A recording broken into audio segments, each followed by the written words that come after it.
کے نبی صلی اللہ علیہ وسلم سب سے پہلے حضرت عائشہ کے پاس آئے. حضرت خدیجہ کے انتقال کے بعد اللہ کے نبی کی جتنی بیویاں آئیں ان میں سب سے زیادہ محبت اللہ کے رسول کس سے کرتے تھے؟ حضرت عائشہ سے کرتے تھے. یہاں تک کہ انتقال کے وقت بھی مرض الموت میں بھی اللہ کے رسول نے باقاعدہ تمام بیویوں سے اجازت لی کہ میں اپنی بیماری کے یہ ایام حضرت عائشہ کے گھر میں گزارنا چاہتا ہوں. ساری بیویوں نے کھلے دل سے اجازت طلب کی اور اللہ کے رسول صلی اللہ علیہ وسلم اپنی محبوب بیوی سیدہ عائشہ صدیقہ کے زانوں میں ان کی گود میں سر رکھ کر کے اللہ کے رسول کا انتقال ہوا. تو حضرت عائشہ کے پاس اللہ کے رسول آئے. یہ صحیح بخاری کی 4785 اور صحیح مسلم کی 1475 نمبر کی متفق علیہ روایت ہے. حضرت عائشہ کے پاس آئے اور اللہ کے نبی نے کہا کہ اے عائشہ میں تم سے کچھ کہنا چاہتا ہوں. فلا علیک اللہ تعجلی, تمہیں جلدی کرنے کی ضرورت نہیں ہے. حتی تستعمری ابویک, تم اس مسئلے میں اپنے ابو اپنی امی سے مشورہ کر لو, اس کے بعد کوئی ڈیسیژن لو, مجھے جلدی نہیں ہے. حضرت عائشہ کہتی ہیں کہ اللہ کے نبی جب یہ بات مجھ سے کہہ رہے تھے تو خود اللہ کے نبی کو پتا تھا کہ میرے ماں باپ کبھی مجھے یہ مشورہ نہیں دیں گے تو نبی کو چھوڑ دے. میرے ماں باپ ایسا سوچ بھی نہیں سکتے کہ میں نبی کا گھر چھوڑ کے چلی جاؤں. اس کے باوجود اللہ کے نبی نے مجھ سے کہا کہ عائشہ تم ایک کام کرو, جلدی مت کرو, اپنے امی ابو سے مشورہ کرو. اس کے بعد اللہ کے رسول صلی اللہ علیہ وسلم نے یہی سورہ احزاب کی آیت نمبر 28 اور آیت نمبر 29 پڑھ کے سنائی. کہا کہ عائشہ یہ اللہ نے اختیار دیا ہے, تمہیں آپشن دیا ہے, دنیا لے لو, دنیا کی زیب و زینت لے لو, دنیا کی دولت لے لو, یا نبی کا گھر لے لو, نبی کی صحبت لے لو, نبی کی رفاقت لے لو, تمہیں کیا چاہیے عائشہ. اللہ کی قسم حضرت عائشہ نے ایک سیکنڈ نہیں لیا سوچنے کے لیے. کہا کہ اے اللہ کے رسول افی ھذا استامر ابویہ, اے اللہ کے نبی آپ مجھے جانتے ہیں, کیا آپ کو لگتا ہے کہ اس مسئلے میں مجھے اپنے ماں باپ سے رائے لینے کی ضرورت ہے؟ میں اپنے ماں باپ سے مشورہ کروں گی کہ میں آپ کے ساتھ رہنا چاہتی ہوں کہ نہیں چاہتی ہوں؟ اے اللہ کے رسول ارید اللہ ورسولہ والدار الاخرہ, مجھے اللہ چاہیے, مجھے رسول چاہیے, مجھے آخرت کا گھر چاہیے, مجھے نہیں چاہیے دنیا. اس کے بعد اللہ کے نبی صلی اللہ علیہ وسلم نے اپنی تمام بیویوں کے سامنے یہی آیت پڑھ کے سنائی اور ساری بیویوں نے وہی جواب دیا جو اماں عائشہ نے دیا تھا. اللہ کے رسول باغ باغ ہو گئے, خوش ہو گئے کہ میری بیویوں نے میری امیدوں کو قائم رکھا, میری بیویوں نے اتنے بڑے آفر کے باوجود رسول کے ساتھ کو نہیں چھوڑا, رسول کی صحبت کو نہیں چھوڑا, رسول کے رفاقت کو نہیں چھوڑا. اس کی قیمت چکائی اللہ کے رسول کی بیویوں نے. آئیے وہ حدیث بھی آپ کو سنا دیتا ہوں کہ اللہ کے رسول کی بیویوں نے کیسی زندگی گزاری. آج ہمارے یہاں ہماری مائیں بہنیں کاش سبق حاصل کریں اللہ کے نبی کی بیویوں سے. شوہر اچھا ہے, دیندار ہے, محنتی ہے, کمانے والا ہے, کبھی اگر کسی ایک شوق کو پورا نہ کرے, کبھی کوئی ایک ضرورت پوری نہ کرے, عورتوں کو دیر نہیں لگتی ہے شوہر سے جھگڑا کرنے میں, شوہر سے باتیں بڑھانے میں, یہاں تک کہ کتنے گھروں میں چھوٹی چھوٹی باتوں پہ طلاق تک کی نوبت آ جاتی. اما عائشہ رضی اللہ تعالیٰ عنہ کہتی ہیں اپنے بھانجے حضرت عروہ سے کہ اے میرے بھانجے ان کننا لننظر الہلال, اے بھانجے عروہ ہم چاند دیکھتے تھے, ایک چاند دیکھتے تھے, پھر اگلے مہینے کا چاند دیکھتے تھے, پھر تیسرا چاند نظر آتا تھا, 2 مہینے گزر جاتے تھے. وما اوقدت فی ابیات رسول اللہ صلی اللہ علیہ وسلم نار, رسول کے گھر میں رسول کی 9 بیویاں تھیں, 9 بیویوں کے گھر میں کسی کے گھر میں چولہا نہیں جلتا تھا.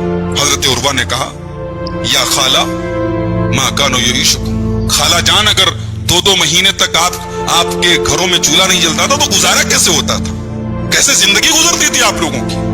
اما عائشہ نے فرمایا الاسودان التمر والماء, 2 چیزیں ہمارے گھر میں رہتی تھی, ہم کھجور کھا لیتے تھے, پانی پی لیتے تھے. یہ رسول کی بیویاں ہیں میرے بھائیوں, رسول کے گھر میں کھجور کھا کے پانی پی کے گزارا کر رہی ہیں, رسول کے مشن میں ساتھ دے رہی ہیں, رسول کی حدیثوں کو یاد کر رہی ہیں, قرآن کی تلاوت کر رہی ہیں, راتوں کو تہجد پڑھ رہی ہیں. اگر اتنا بڑا کردار ہے تو اللہ نے تب ان کو یہ مقام دیا ہے کہ وہ امت کی مائیں ہیں.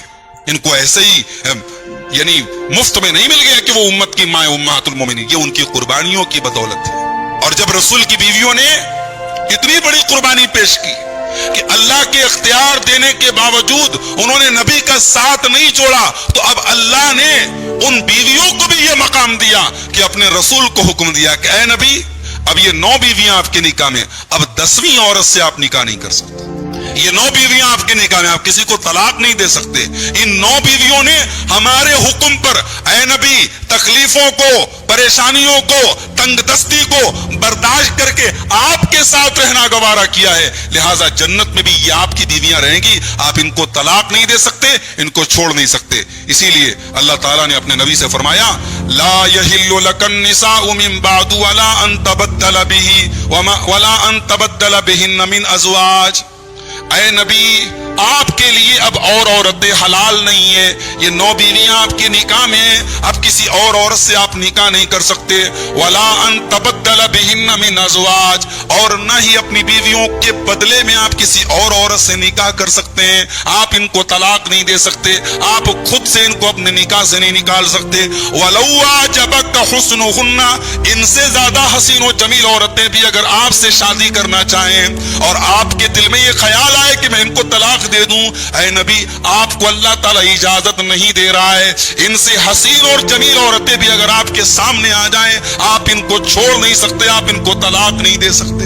اللہ، انہوں نے نبی کو چنا، اللہ نے ان کو چن لیا نبی کے لیے. اور یہی نہیں، امہات المومنین کا یہ مقام بھی ہے میرے پیارے بھائیوں. نبی کی بیوی ہے نا. جو آدمی جتنا بڑا ہوتا ہے اس کے پریوار کی، اس کے فیملی کی رسپانسبلٹی بھی بڑھ جاتی ہے. بھئی ایک آدمی عالم دین ہے، ایک آدمی سماج کا رہبر ہے، اس کی فیملی، اس کے گھر والوں، اس کے پریوار والوں کے اوپر بھی لوگوں کی نظریں ہوتی ہیں. بھئی یہ مولانا کی بیوی ہے، یہ مولانا کا بھائی ہے، یہ مولانا کا لڑکا ہے، اس کے اوپر انگلی پہلے اٹھے گی. یہ نبی کی بیویاں ہیں. یہ اسوہ حسنہ پوری کائنات کے لیے جو انسان ماڈل اور نمونہ ہے، یہ اس کی بیویاں ہیں. اللہ نہ کرے اگر ان عورتوں سے کوئی غلط کام ہو گیا تو پھر یہ ہوگا کہ بھئی نبی کی فیملی میں یہ کام ہو رہا ہے، نبی کے پریوار میں یہ کام ہو رہا ہے. اسی لیے اللہ تعالیٰ نے اصول بنایا. اللہ نے اپنے نبی کی بیویوں کو خطاب کر کے قرآن میں کہا کہ تم نے اگر غلطی کی تو سزا بھی ڈبل ملے گی، اور تم کوئی نیکی کرو گی تو ثواب بھی ڈبل ملے گا. اللہ نے فرمایا یا نساء النبی من یات منکن بفاحشۃ مبینۃ یضاعف لها العذاب ضعفین وکان ذلک علی اللہ یسیرا. اے نبی کی بیویوں، اگر تم میں سے کسی عورت نے کوئی بیہودہ کام کیا، کوئی فحش کام کیا، کوئی کھلا ہوا گندا کام کیا، کوئی بدکاری کا کام کیا، یضاعف لها العذاب، اس کو ڈبل سزا دی جائے گی، دنیا میں بھی اور آخرت میں بھی. یضاعف لها العذاب، اس کو ڈبل سزا دی جائے گی. وَكَانَ ذَلِكَ عَلَى اللَّهِ يَسِيرًا، اور اللہ تعالیٰ کے لیے کوئی مشکل کام نہیں ہے، اللہ کے لیے بالکل آسان کام ہے. وَمَن يَقْنُتْ مِنكُنَّ لِلَّهِ وَرَسُولِهِ وَتَعْمَلْ صَالِحًا نُؤْتِهَا أَجْرَهَا مَرَّتَيْنِ وَأَعْتَدْنَا لَهَا رِزْقًا كَرِيمًا. کی بیویوں، تم نیکی کے کام کرو گی، تم اللہ کی فرما برداری کرو گی، تم رسول کی فرما برداری کرو گی، تم نیک عمل کرو گی تو اللہ تعالیٰ نے تمہارے لیے جنت تیار کر کے رکھی ہے. اللہ تعالیٰ نے تم کو ڈبل ثواب دینے کا اور جنت کو تیار کرنے کا وعدہ کر رکھا ہے. اللہ جنت تم کو دے گا. نیکی کرو گی اللہ جنت کی گارنٹی لے رہا ہے، غلط کام کرو گی سزا ڈبل ملے گی. ان امہات المومنین کی ایک خاص بات اور ہے. اللہ نے سورہ احزاب کی آیت نمبر 32 میں، آیت نمبر 32 میں ایک اور خاص بات ان عورتوں کی بیان کی. اللہ نے کہا کہ اے نبی کی عورتوں، کبھی تم اپنے آپ کو عام عورتوں کی طرح مت سمجھنا. بہت ساری برائیاں ہیں عوام میں پائی جاتی ہیں، تمہارے یہاں نہیں ملنی چاہیے. تم عام عورت نہیں ہو، تم نبی کی بیوی ہو. یہ احساس ذمہ داری تمہارے کندھوں پر ہمیشہ ہونا چاہیے. یہ احساس ہمیشہ ہونا چاہیے ہمارا تعلق رسول کے اہل بیت سے، ہم رسول کے گھر سے. اللہ نے فرمایا سورہ احزاب کی آیت نمبر 32 میں یا نساء النبی لستن کاحد من النساء ان اتقیتن. اے نبی کی عورتوں، تم عام عورتوں کی طرح نہیں ہو اگر تم اللہ سے ڈرنے والی ہو. تمہارے دلوں میں اگر اللہ کا تقوی ہے، تمہارے دلوں میں اللہ کا ڈر ہے، تو یہ بات اپنے دماغ میں بٹھا لو، تم عام عورتوں کی طرح نہیں ہو. اس آیت کی تفسیر میں حضرت عبداللہ ابن عباس کہتے ہیں یریدو